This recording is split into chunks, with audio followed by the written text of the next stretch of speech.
داسې سپرلی و د راتلو یې علامې شوې وې چې زه مین وم په ونو کې غوټۍ شوې وې. سلامونه ملګري، ستړي مه شئ، سپین غر افریدی یم او دا وخت خپل یوټیوب اکاونټ سپین غر افریدی افیشل نه تاسو سره مخاطب یم. سپرلی دی، سپرلي رنګینۍ غوټو ګلونو خوشبویانې کلي کې خوري. د غرونو لمنو کې ډېر خوندور موسم وي، خو بدقسمتۍ نه وطن کې امن نشته. نو چې کله امن نه وي د وطن او د چې څومره د خوشحالۍ موقع هغه داسې نه انجوی کېږي، نه د خلک خوند اخیستلی شي. خو بهرحال موسم ډېر ښکلی دی، باران هم وریږي، نری نری باران دی او ورسره د مرغیو شور، ګلونو غوټو بیخي داسې خوند رنګ راوړی دی چې ډېر سړي زړه ډېر خوښ وي. خو چې زړه کې کوم ارمان نه وي یا زړه دې مات شوی نه وي، جوړ روغ وي،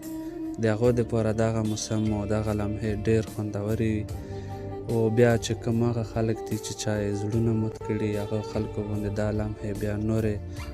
په دوه چنده دردناکې وي، خفګان وي د ده په زړه کې. بیا که ښه موسم وي، بهر ته دی نشي انجوی کولی، بلکې الټا ده ته مشکل وي، ده ته تکلیف وي. خو بهرحال هغو خلکو ته د دا سپرلی مبارک وي، څوک چې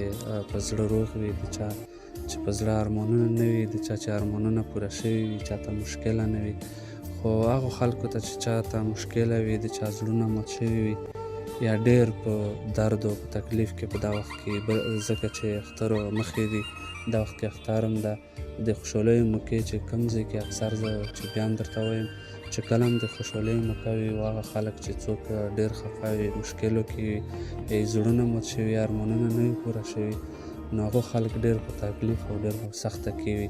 بلکې د هغو خلکو ته زه صبر او د زغم او د دعا نه بغیر او د خپل دا چې کوم ټوټه پوټه شعرونه دي د دغو په هغه باندې حوصله ورکوم، د دوی سره زه غم راځي غم شریکوم،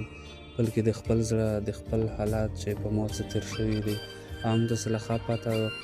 نو هغه ټول موږ سره په ګډه باندې دا غم او د تکلیف او دغه ټکي دا کیسې دغه لمانځو. بل په داسې وخت کې بیا ماشومان ډېر خوشحال وي، ځکه د دوی چې کوم د کیلونو د لوبو هغه سیزن وي هغه شروع شي، څوک د ډنډا ګولۍ کوي، څوک بیا فوټبال والیبال دغه شیونه. نو دا سپرلي کې بیا د لوبو سلسلې دغه شیان هم بیا ډېر په ګڼ تعداد کې خلک راوځي ګراونډونو ته او دغه څوک یې تماشا انجوی کوي، څوک یې بیا په خپلو لوبې کوي. نو دا ډېر ښه وخت وي. بیا دوی کې بیا چې کومه ماشومان ضلع دي، کوم وړه وړکي دي، دا تقریبا د 5 سال 7 سال نه 6 سال نه واخله تر 14 کالو پورې 14 پورې دغه منځ کې ژوند او دا جنریشن بیا ډېر خوښ وي دغه وخت کې، ځکه دوی په ژوند کې نه ټینشن وي، نه داسې تکلیف وي، نه دوی ته څه مشکله وي،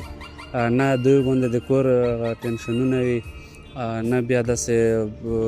مینه ژوند کې دوی د زړه هغه د ماتولو چې کومې تاسیسي د ماتولو کوم ساز و سامان هغوی په ژوند دی، هغوی په ذهن هغه کې نه وي راغلی. نو دا ډېر ښکلی ژوند وي، ډېر ښه وخت وي.